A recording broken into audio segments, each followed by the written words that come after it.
الحمد لله نحمده ونستعينه ونستغفره ونؤمن به ونتوكل عليه ونعوذ بالله من شرور أنفسنا ومن سيئات أعمالنا من يهده الله فلا مضل له ومن يضلل فلا هادي له وأشهد أن لا إله إلا الله وأشهد أن محمدا عبده ورسوله أما بعد فأعوذ بالله من الشيطان الرجيم بسم الله الرحمن الرحيم يا أيها الناس اتقوا ربكم الذي خلقكم من نفس واحدة وخلق منها زوجها وبث منهما رجالا كثيرا ونساء واتقوا الله الذي تساءلون به والأرحام إن الله كان عليكم رقيبا وقال يا أيها الذين آمنوا اتقوا الله حق تقاته ولا تموتن إلا وأنتم مسلمون وقال يا أيها الذين آمنوا اتقوا الله وقولوا قولا سديدا يصلح لكم أعمالكم ويغفر لكم ذنوبكم ومن يطع الله ورسوله فقد فاز فوزا عظيما. محترم صدر مجلس فضیلت الشیخ حضرت مولانا محمد مستقیم صاحب سلفی حفظہ اللہ،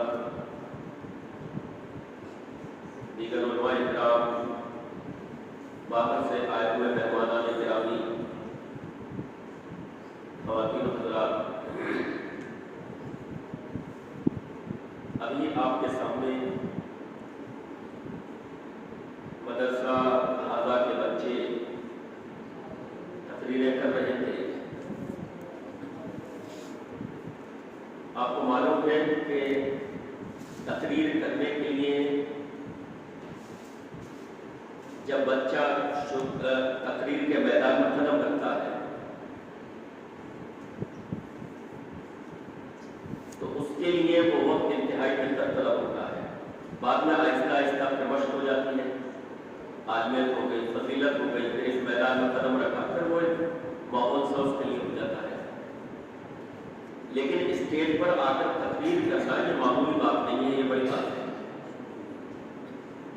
اور پھر حفظ کے طلبا، یعنی ایک عام آدمی سے کہہ دیا جائے کہ کوئی 5 منٹ کے لیے مائک پر بول دو تو اس کو پسینے آنے لگے گی کہ میں کیسے بولوں، کیا بولوں، کس طریقے سے جملوں کو ترتیب دوں، کیا بولوں. الحمدللہ اس ادارے کے 3 طلباء نے محنت کی، تقریر کی تیاری کی، ان کے اساتذہ نے کروائی.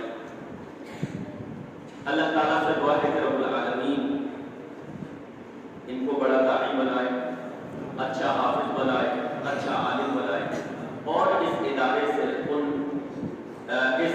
سے نکلنے والے طلباء کو قوم و ملت کے لیے مفید بنائے. اللہ تعالیٰ اس ادارے کو قوم و ملت کے لیے مفید بنائے، اور یہاں سے اللہ تعالیٰ قرآن و سنت کا کام لیتا رہے، توحید و سنت کا اللہ رب العالمین کام لیتا رہے. حفظ کا ادارہ ہے. قرآن، آپ جانتے ہیں قرآن کے معنی کیا ہے؟ قرآن جسے ہم کہتے ہیں قرآن، قرآن کے معنی ہے پڑھنا. قرآن کو قرآن کیوں کہا جاتا ہے؟ یہ قول تو یہ ہے کہ قرآن کو قرآن اس وجہ سے کہا جاتا ہے کہ اس کا مادہ یعنی گرامر کا معاملہ ہے قاف را نون قرأنا، جس کے معنی ہوتے ہیں ملنا. قرآن میں کیونکہ ایک آیت دوسری آیت سے اور ایک سورت دوسری سورت سے ملی ہوئی ہے، اس وجہ سے اس کو قرآن کہا جاتا ہے. اور ایک قول یہ ہے جو زیادہ علماء کرام کہتے ہیں کہ اس کا معنی ہے قرأ، قاف را حمزہ قرأ، جس کا مطلب ہے کہ اس نے پڑھا. قرآن کو کیونکہ پڑھا جاتا ہے، پڑھایا جاتا ہے، اس کی تلاوت کی جاتی ہے، اس وجہ سے اس کو قرآن کہا جاتا ہے. گویا کہ قرآن کے لفظ سے ہی پتہ چلتا ہے کہ اس کتاب کو پڑھنا چاہیے. یہ ایسی کتاب ہے کہ جس کو پڑھنا چاہیے. قرآن کے اور بھی اوصاف ہیں، قرآن کے اور بھی صفتیں ہیں، قرآن کے اور بھی نام ہیں. مثال کے طور پر ایک لفظ قرآن ہو گیا. اللہ رب العالمین نے ارشاد فرمایا الرحمن علم القرآن، رحمان نے قرآن سکھایا. ایک نام ہے قرآن کا الکتاب. اللہ تعالیٰ نے ارشاد فرمایا ذالک الکتاب لا ریب فیہ، اس کتاب میں کوئی شک نہیں ہے، اس کتاب میں کوئی شک نہیں ہے، شک کرنے لائق کوئی بات نہیں ہے. یہ قرآن، اس کا ایک ایک حرف سچا ہے. اور جن لوگوں نے اس پر شک کیا، جن لوگوں نے اس پر انگلی اٹھائی، اللہ رب العالمین نے ان کو چیلنج کیا کہ تم اس جیسا دوسرا کلام بنا کر پیش کر دو.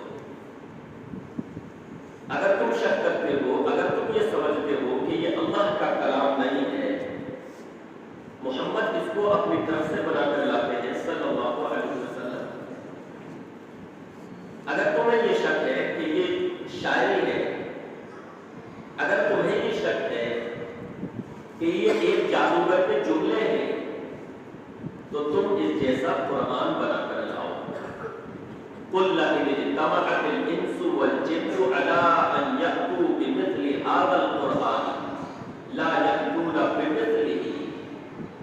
لیکن حقیقت یہ ہے کہ کوئی بھی اس جیسا قرآن بنا کر پیش نہیں کر سکتا.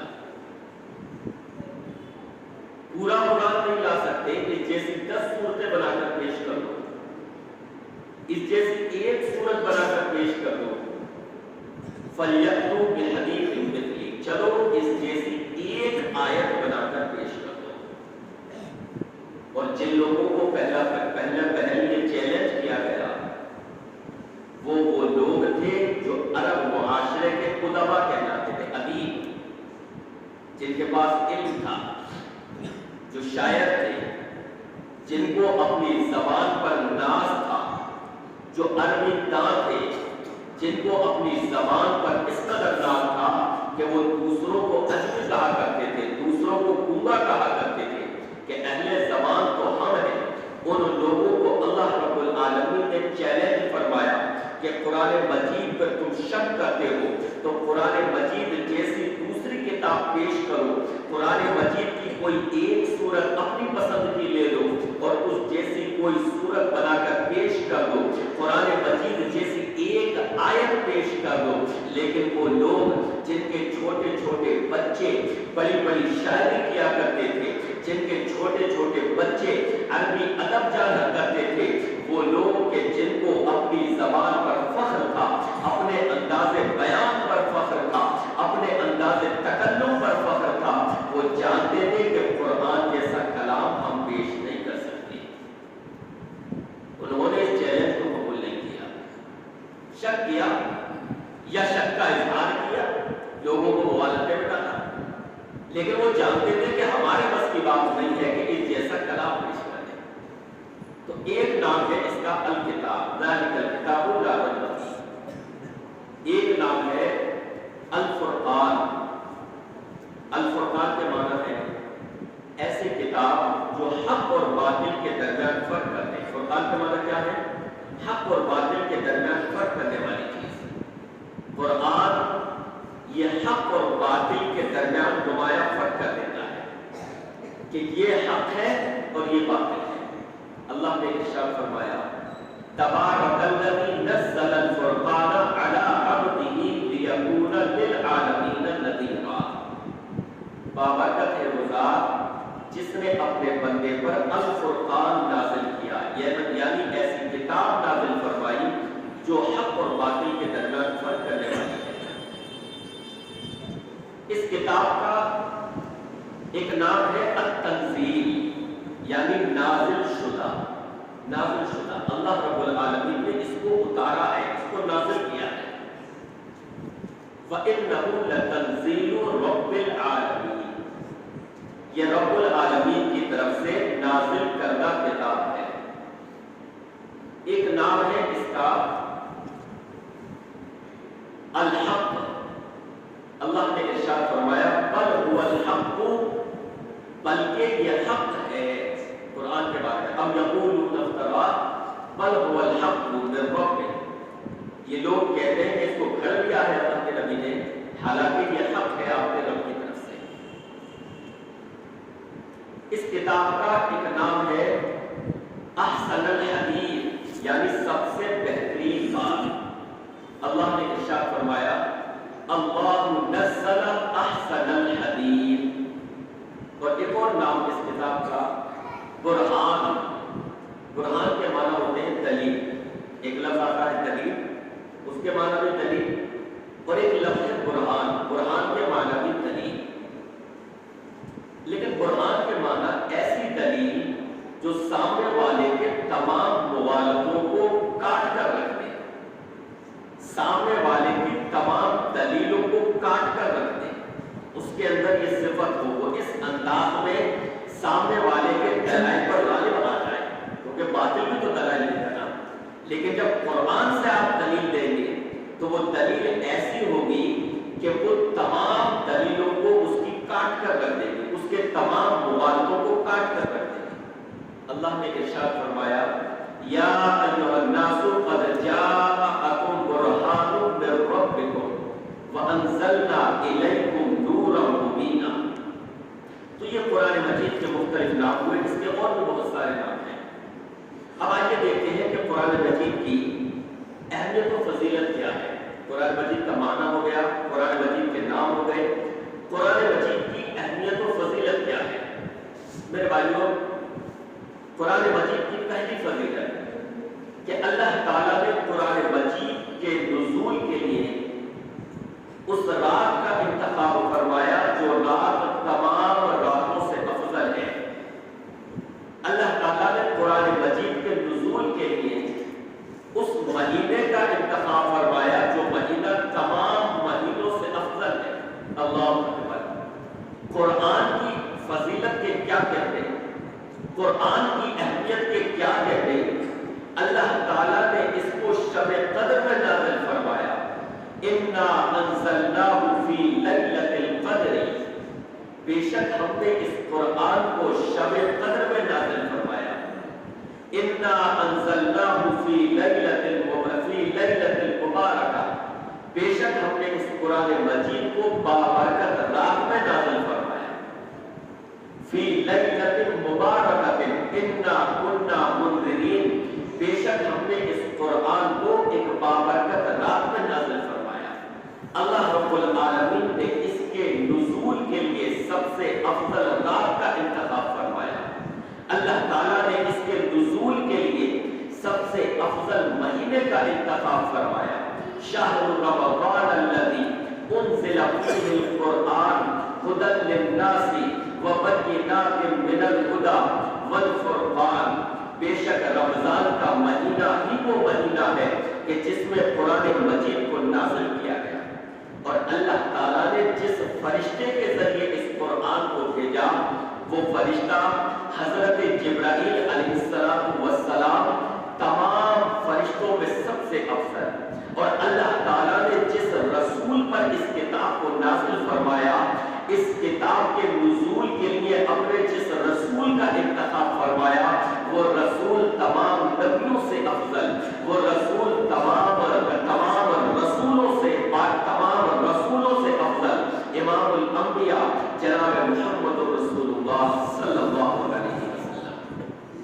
قرآن تمام کتابوں میں سب سے افضل کتاب، قرآن جس رات نازل ہوا وہ رات سب سے افضل رات، قرآن جس مہینے میں نازل ہوا وہ مہینہ سب سے افضل مہینہ، قرآن جو فرشتہ لے کر آیا وہ فرشتہ سب سے افضل فرشتہ، قرآن جس رسول پر نازل ہوا وہ رسول محترم سب سے افضل رسول۔ تو پہلی فضیلت اس کی یہ ہے۔ نمبر 2، قرآن مجید کی دوسری فضیلت کہ قرآن کو اللہ تعالیٰ نے شفا کہا، یعنی قرآن مجید کے اندر شفا ہے، قرآن مجید کے اندر شفا ہے۔ اللہ تعالیٰ نے ارشاد فرمایا یا ایھا الناس قد جاءتکم موعظة من ربكم وشفاء لما في الصدور وهدى ورحمة للمؤمنين قل بفضل الله وبرحمته فبذلك فليفرحوا هو خير مما يجمعون.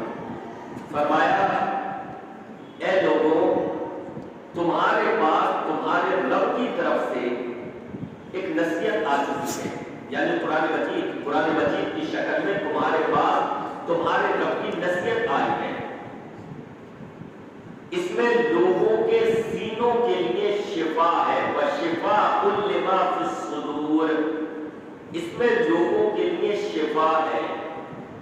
اب یہ شفا کس طریقے سے ہے؟ شفا کس طریقے سے ہے؟ ہم نے جو شفا کا طریقہ بنا رکھا ہے، یعنی عام مسلمانوں نے، وہ قرآن مجید کو شفا اس انداز میں مان رکھا ہے کہ قرآن مجید کے نقش بنا دیے جائیں اور اس کے تعویذ بنا دیے جائیں اور تعویذ کو گلے میں باندھ دیا جائے، تعویذ کو بازو میں باندھ دیا جائے. جب آپ کہو کہ میرے بھائی یہ چیز قرآن و حدیث سے ثابت نہیں ہے، یہ چیز پیارے نبی علیہ السلام سے ثابت نہیں ہے، تو کہتے ہیں کہ دیکھو قرآن مجید کو شفا کہا گیا ہے.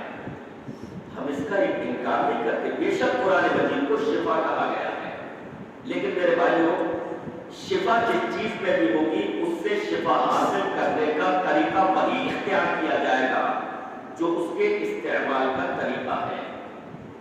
آپ دیکھیے قرآن مجید ہی میں قرآن کو بھی شفا کہا گیا اور شہد کو بھی شفا کہا گیا. شہد کو بھی شفا کہا ہے نا، لیکن قرآن مجید کو لوگ گلے میں باندھتے ہیں، اس کے تعویذ گلے میں لٹکاتے ہیں، لیکن شہد کو کوئی گلے میں نہیں لٹکاتا. آپ کہو کہ بھائی شہد بھی تو شفا ہے، اللہ نے شہد کو بھی شفا کہا ہے، پھر شہد کی بوتل کو گلے میں کیوں نہیں ٹانگا جاتا؟ شہد کی بوتل کو گلے میں ٹانگ دیا جائے کہ بھائی اس سے کھانسی ٹھیک ہو جائے گی، اس سے سردی ٹھیک ہو جائے گی.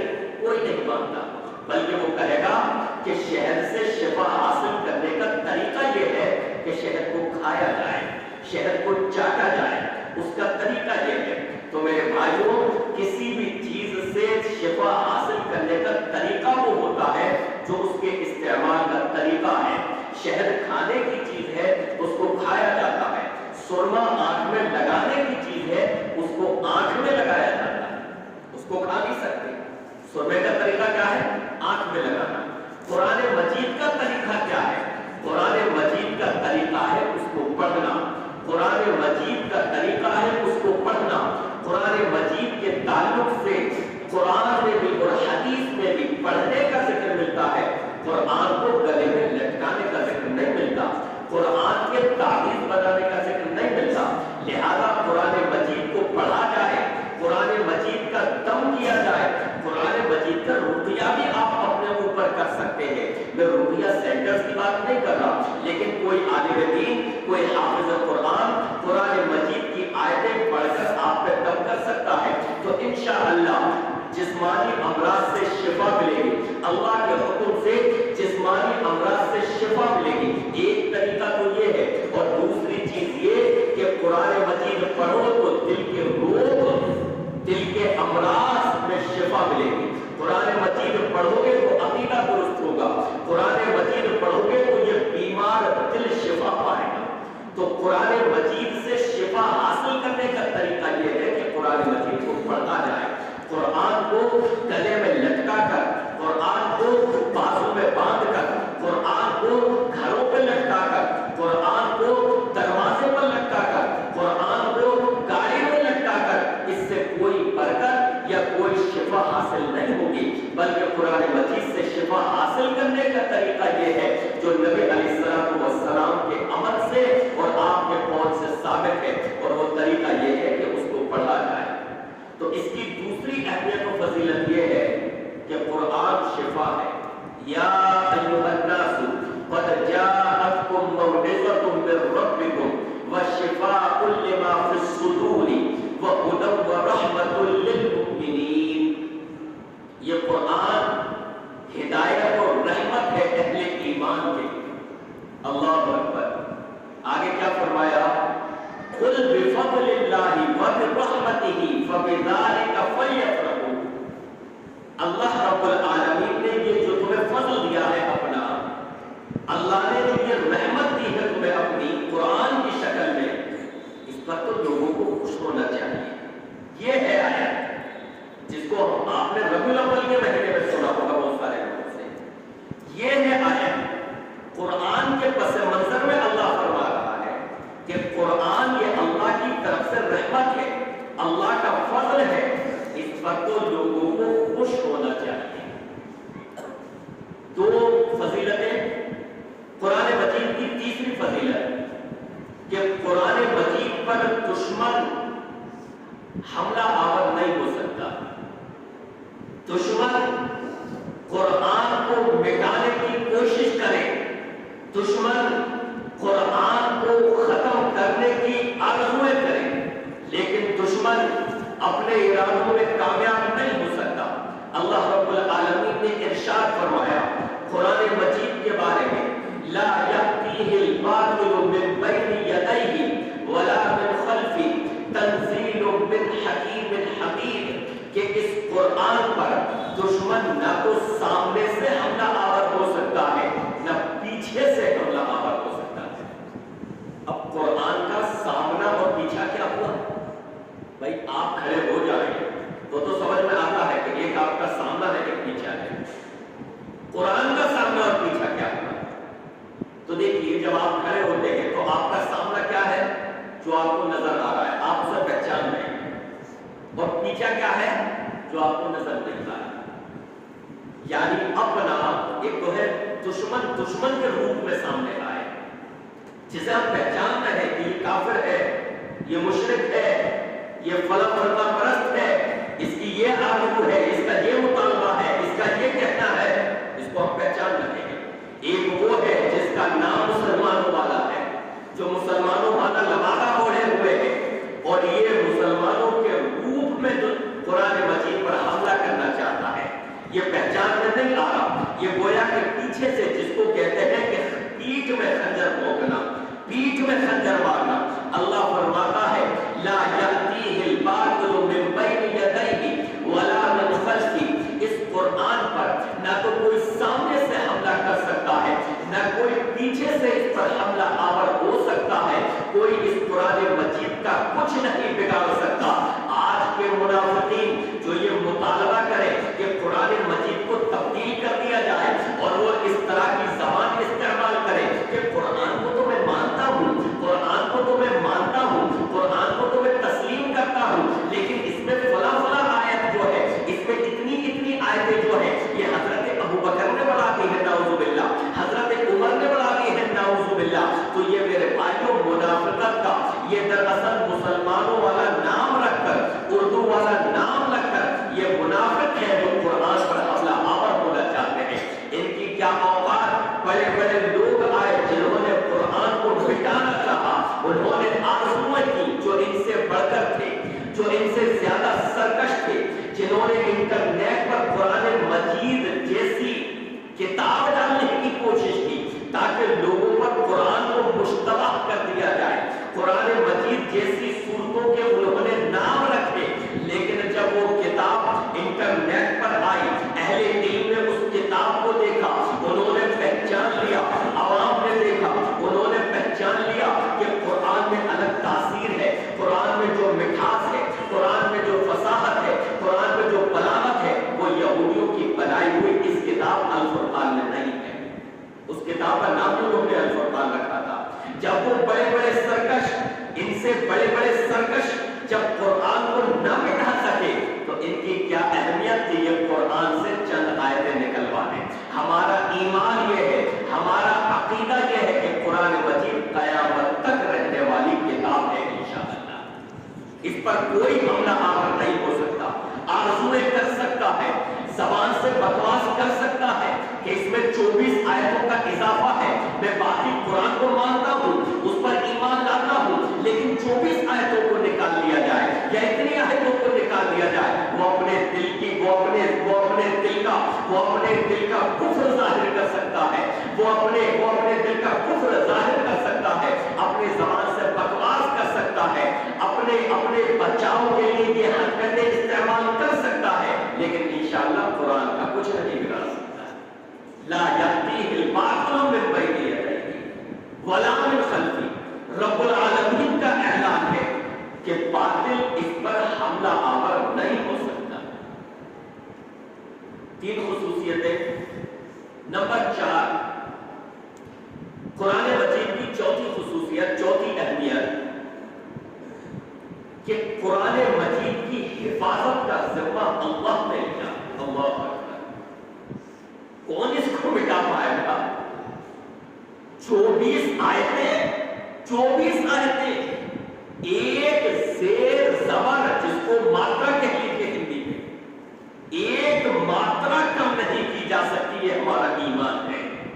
24 آیتیں، اور کہاں اپلیکیشن لگا رہے ہو، کہاں درخواستیں کر رہے ہو؟ دنیاوی اداروں سے.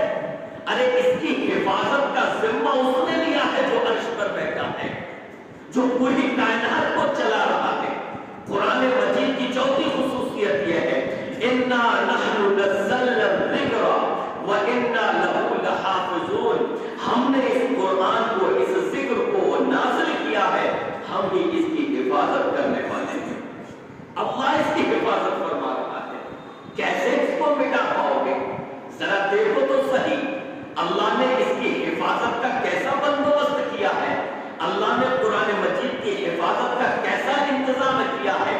آج اگر 10,000 کا مجمع ہو، 5,000 کا مجمع ہو، 1,000 کا مجمع ہو مسلمانوں کا، اور ان میں آواز لگاؤ کہ تم مسلمانوں میں کتنے لوگ ایسے ہیں جن کو قرآن مجید علم ہے، الحمدللہ ان میں سے 1 آدمی، 2 آدمی، 5 آدمی یا 10 افراد کچھ نہ کچھ کھڑے ہو ہی جائیں گے کہ ہم کو قرآن مجید یاد ہے. پھر ان اداروں کا رخ کرو جہاں پر چھوٹے چھوٹے بچے آپ کو نظر آئیں گے جو قرآن مجید کو یاد کر رہے ہیں، جو قرآن مجید کو اپنے سینوں میں بسا رہے ہیں، جنہوں نے قرآن مجید کو اپنے سینے میں محفوظ کر رکھا ہے.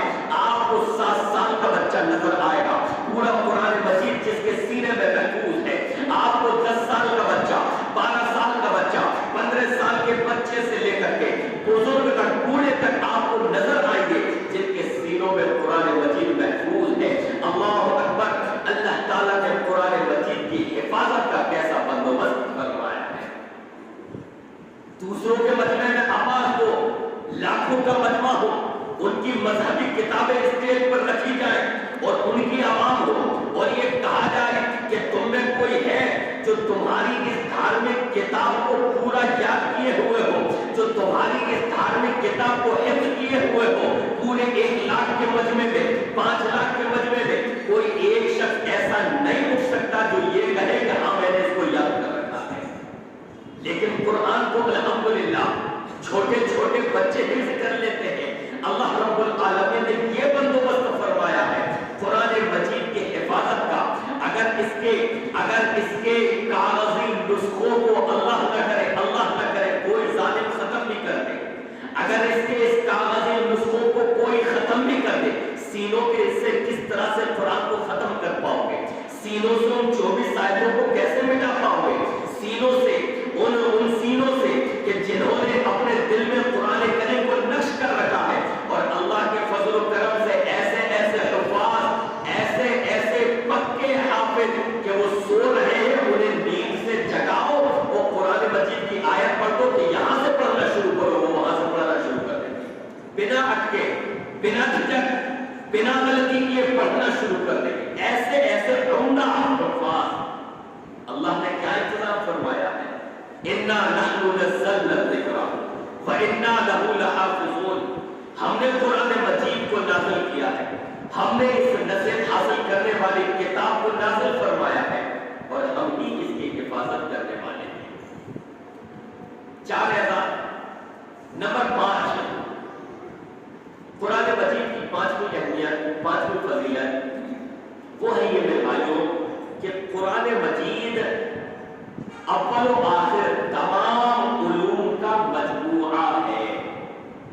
اس میں آپ کو پہلے کے نبیوں کے واقعات ملیں گے، اس میں آپ کو گزشتہ قوموں کے احوال ملیں گے کہ ان کی زندگی کیسے گزری. اس میں آپ کو قیامت کے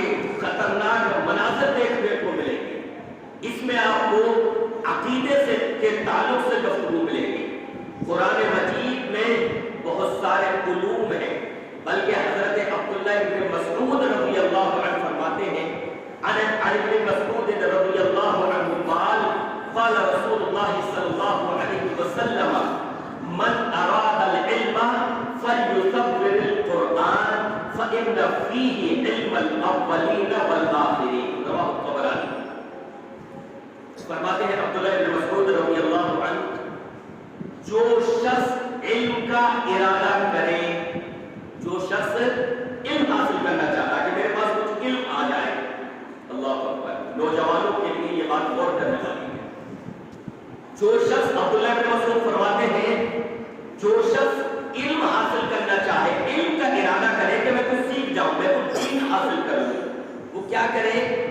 فَلْيُتَبِّرِ الْقُرْآنِ، وہ قرآن میں غور و فکر کرے، قرآن سے حاصل کرے علم کو، اس لیے کہ اس میں اولوں اور آخرین کا سب کا اس میں علم موجود ہے۔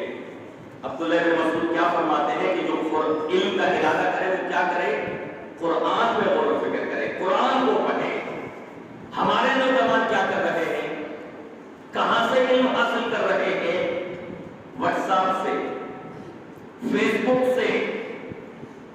آپ کسی دینی مجمع میں 1 گھنٹے کے لیے 2 گھنٹے کے لیے بیٹھنے کے لیے کہہ دو تو لوگوں کے پاس ٹائم نہیں ہے، لیکن فیس بک پر، واٹس ایپ پر 2 گھنٹے 3 گھنٹے ہمارا نوجوان ضائع کر رہا ہے۔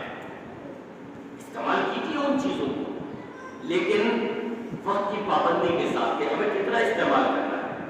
ہمارا نوجوان وحی سے علم حاصل کر رہا ہے، واٹس ایپ پر کوئی میسج آ رہا ہے، لمبے لمبے میسج دین کے نام پر، پورے 10 منٹ اس کو پڑھنے میں لگا دیتا ہے، جس کی نہ کوئی سند ہے،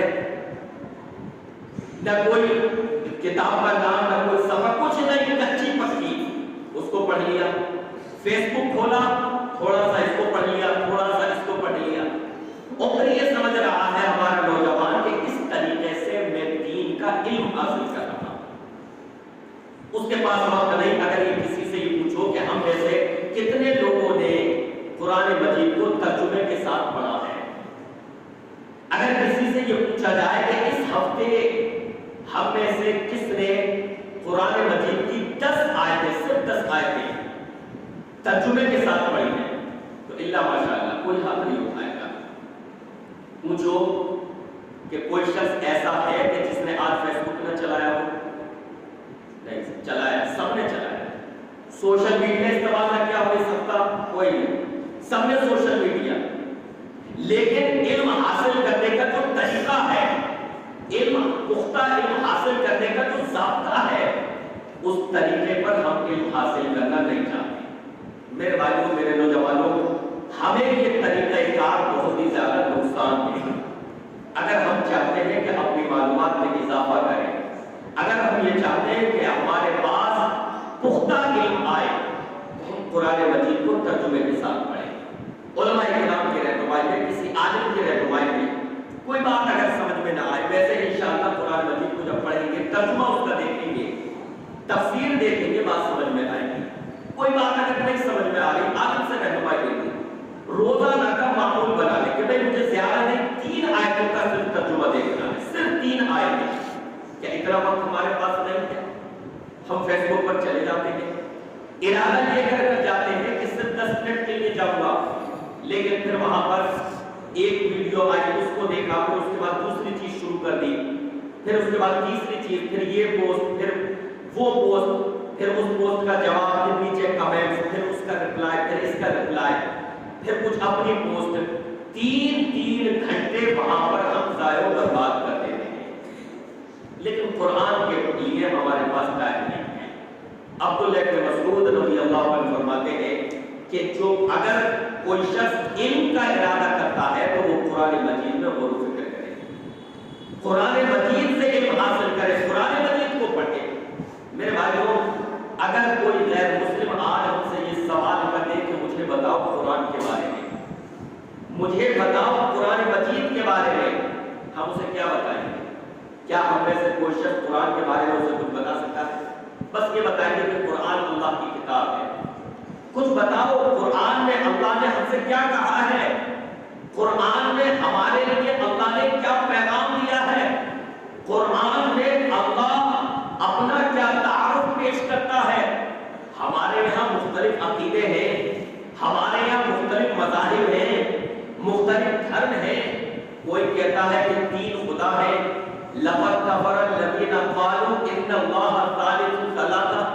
کوئی کہتا ہے کہ اللہ حضرت مسیح کی شکل میں دنیا میں آیا.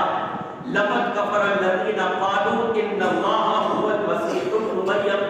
کوئی کہتا ہے اللہ کا بیٹا ہے، وقالت النصارى المسیح ابن اللہ.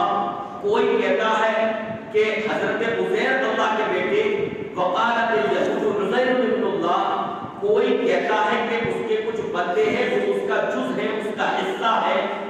مجھے بتاؤ کہ قرآن حقیقی معبود کے تعلق سے کیا کہتا ہے؟ اگر کوئی غیر مسلم یہ سوال کر دے، ہم اسے جواب دے سکتے ہیں؟ چوک جائیں گے. مجھ سے پوچھا، یہ ادھر ادھر دیکھیں گے کہ کسی اور سے تو نہیں پوچھا. بڑے شرم کی بات ہے کہ وہ کتاب، وہ قرآن جو ہمارے اور آپ کے سمجھنے کے لیے نازل کیا گیا، وہ قرآن جو اس لیے نازل کیا گیا تاکہ ہم اس پر عمل کریں، اس کی تلاوت کریں، اس کے معنی اور مفہوم کو سمجھیں. جو قرآن اللہ کا پیغام ہے ہمارے لیے، آج ہم اس کتاب کو نہیں سمجھتے.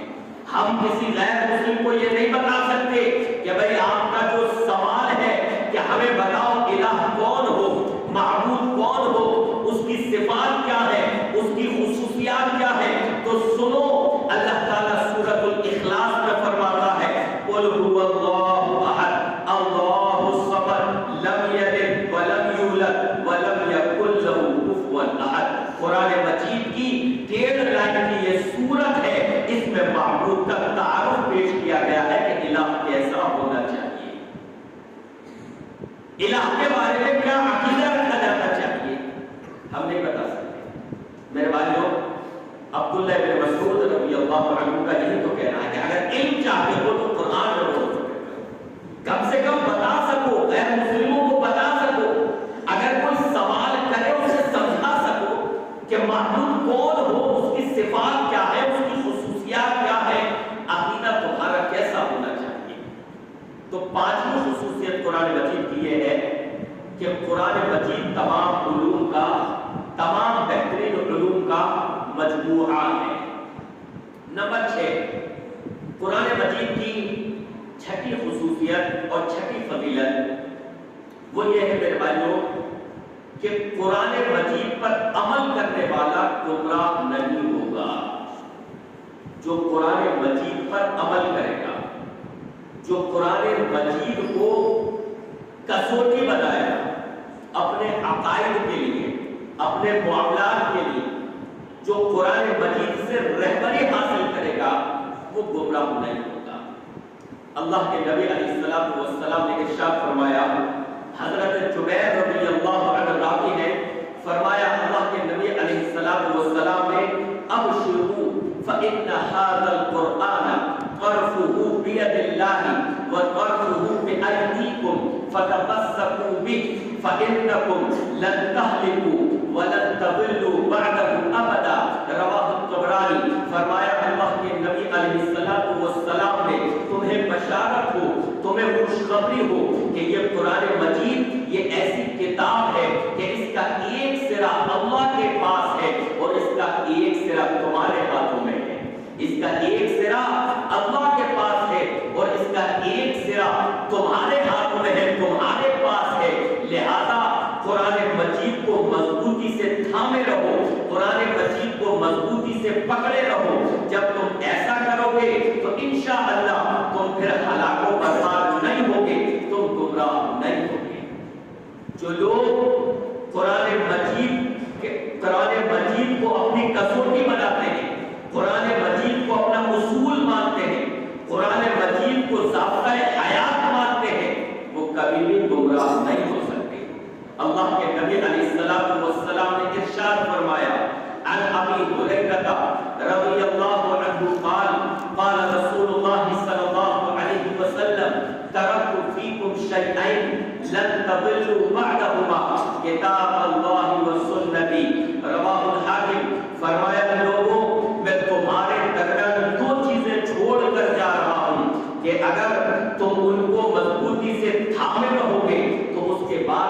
گمراہ نہیں ہو سکتے۔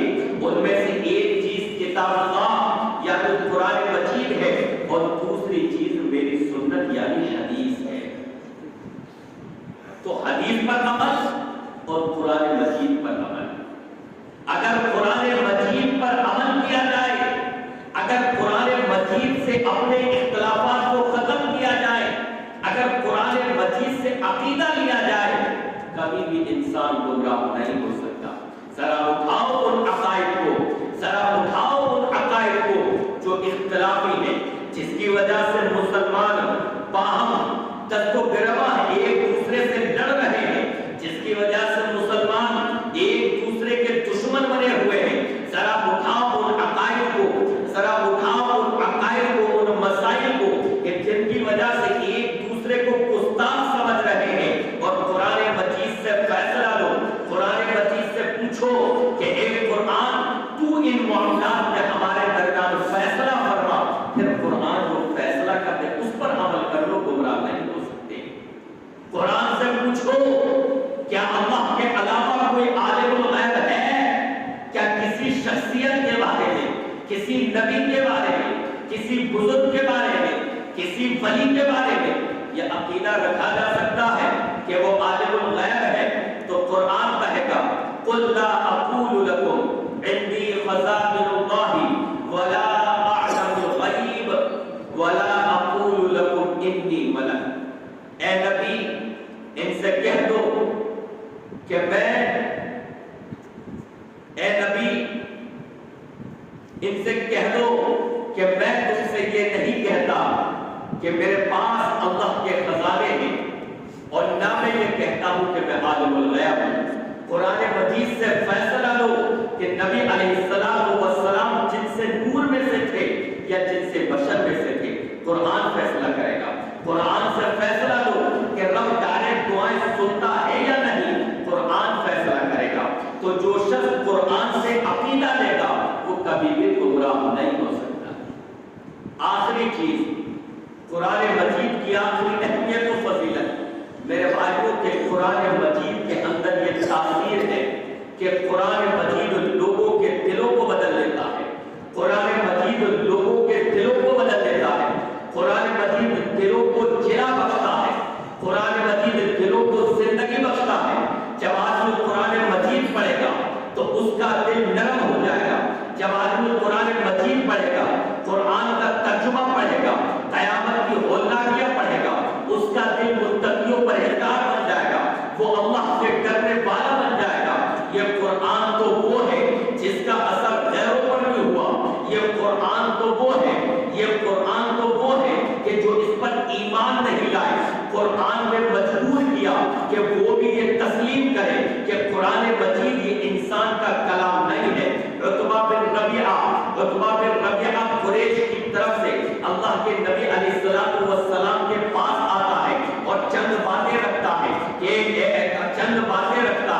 اگر آپ سرداری چاہتے ہیں آپ کو ہم اپنا سردار بنا لیں گے، اگر مال چاہتے ہیں آپ کو مال دیں گے، اگر آپ حاکم بننا چاہتے ہیں حاکم بنا لیں گے۔ اللہ کے نبی علیہ السلام نے اس کی پوری باتیں سنی اور پھر کہا اب ذرا میری بھی سن لو۔ اس کے بعد اللہ کے نبی علیہ السلام نے سورہ فصلت پڑھنی شروع کی۔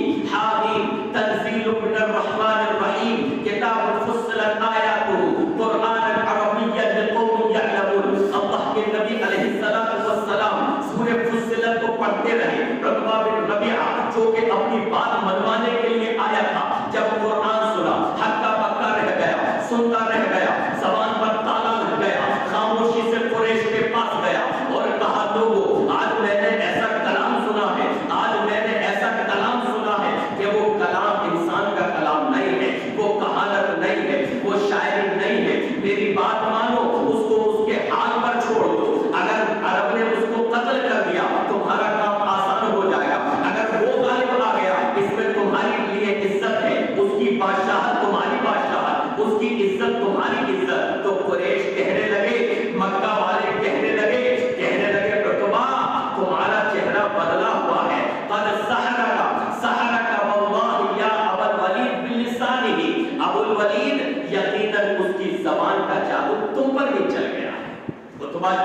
نہیں لایا, جنگ احد میں مارا گیا, لیکن قرآن سے متاثر ہوا کہ یہ کسی انسان کا کلام نہیں ہے. آخری حدیث میرے بھائیوں, اس کتاب کو مکمل کرنے کے لیے آپ کے سامنے پیش کرنی ضروری. اللہ کے نبی علیہ السلام نے فرمایا قرآن مجید سیکھنے والوں کے بارے میں, قرآن مجید سکھانے والوں کے بارے میں, خیرکم من تعلم القرآن وعلمہ, قرآن کو تم میں بہترین لوگ وہ ہیں جو قرآن کو سیکھتے ہیں, جو قرآن کو سکھاتے ہیں. جو لوگ قرآن کے پیش قرآن سے جڑے ہوئے ہیں, قرآن کے تعلیم و تعلم سے جڑے ہوئے ہیں, وہ معمولی لوگ نہیں ہیں. وہ یقیناً چٹائی پہ بیٹھ کر قرآن پڑھا رہے ہیں, وہ یقیناً چٹائی پر بیٹھ کر قرآن پڑھ رہے ہیں, لیکن آپ کو معلوم نہیں ہے یہ کیا پڑھ رہے ہیں. یہ وہ درس پڑھ رہے ہیں جو غار حرا میں حضرت جبرائیل نے نبی کریم صلی اللہ علیہ وسلم کو پڑھایا تھا. یہ چٹائی پر بیٹھ کر, یہ چٹائی پر بیٹھ کر الف پڑھتے ہیں, با پڑھتے ہیں, تا پڑھتے ہیں, سا پڑھتے ہیں, پھر یہ پڑھتے ہیں کہ اللہ سورہ بقرہ میں اسے کیا کہنا چاہتا ہے, سورہ مزمل میں اسے کیا کہنا چاہتا ہے, سورہ واقعہ میں کیا فرما رہا ہے, سورہ اذا الشمس کورت میں اللہ اسے کیا کہہ رہا ہے. میرے بھائیوں, ان کا بڑا مقام ہے, ان کا بڑا مرتبہ ہے. لہذا جو لوگ اپنے بچوں کو حفظ کرواتے ہیں, جو لوگ اپنے بچوں کو حافظ قرآن دیکھنا چاہتے ہیں, ان کے لیے خوشخبری ہے, ان کے لیے خوشخبری ہے. اللہ کے نبی علیہ السلام نے قرآن سیکھنے والوں کو, قرآن پڑھنے والوں کو سب سے بہترین قرار دیا ہے. خیرکم من تعلم القرآن وعلمہ, یہ قرآن اس کو سیکھنے سکھانے پر وہ لوگ معمول کیے گئے. حضرت مصعب بن عمیر زمانے جاہلیت میں جن کے لباس کا یہ عالم تھا کہ ان کا شاہانہ لباس ملک شام سے تیار ہو کر آیا کرتا تھا. جب اسلام قبول کیا, گھر والوں نے کپڑے بھی اتار لیے کہ اس دولت پر اب تمہارا حق نہیں ہے, اب یہ کمبل میں رہا کرتے تھے. ایک مرتبہ مسجد نبوی کے سامنے سے گزرے, کمبل اوڑھے ہوئے تھے, اس میں بھی پیوند لگا ہوا تھا. اللہ کے نبی علیہ السلام کی نگاہ پڑی, آپ کی آنکھوں میں آنسو آ گئے کہ یہ وہی مصعب بن عمیر ہے جو اتنا عمدہ لباس پہنا کرتے تھے, اس پر عطر لگا ہوتا تھا کہ جس راستے سے گزر جایا کرتے تھے لوگ پہچان لیتے تھے کہ مصعب جا رہا ہے. آج دیکھو کیسے کمبل اوڑھے ہوئے ہیں. اسلام لانے کی وجہ سے اس کو یہ سزا دی گئی ہے. جب پہلی بیعت عقبہ ہوئی اور مدینے کے لوگوں نے یہ کہا, اے اللہ کے رسول, کسی شخص کو ہمارے ساتھ بھیج دے جو ہمارے درمیان دعوت و تبلیغ کرے, جو ہمیں قرآن سکھائے. اللہ کے نبی علیہ السلام نے حضرت مصعب بن عمیر کو بھیجا کہ جاؤ اور تم مدینے والوں کے درمیان رہ کر ان کو قرآن سکھاؤ, قرآن کی ان کو تعلیم دو. یہ معمولی چیز نہیں ہے, یہ بڑا کام ہے میرے بھائی. اللہ تعالیٰ سے دعا ہے رب العالمین کہنے سننے سے زیادہ عمل کرنے کی توفیق عطا فرمائے. رب العالمین قرآن مجید سے جڑنے کی توفیق عطا فرمائے, اس کو پڑھنے کی توفیق عطا فرمائے, اس کی اہمیت کو سمجھنے کی توفیق عطا فرمائے. اللہ ہمیں بھی یہ جذبہ عطا فرمائے کہ ہم اپنے بچوں کو قرآن کی تعلیم دلوائیں, حدیث کی تعلیم دلوائیں. آمین یا رب العالمین. وصلی اللہ تعالی علی رسول اللہ محمد و آلہ وسلم.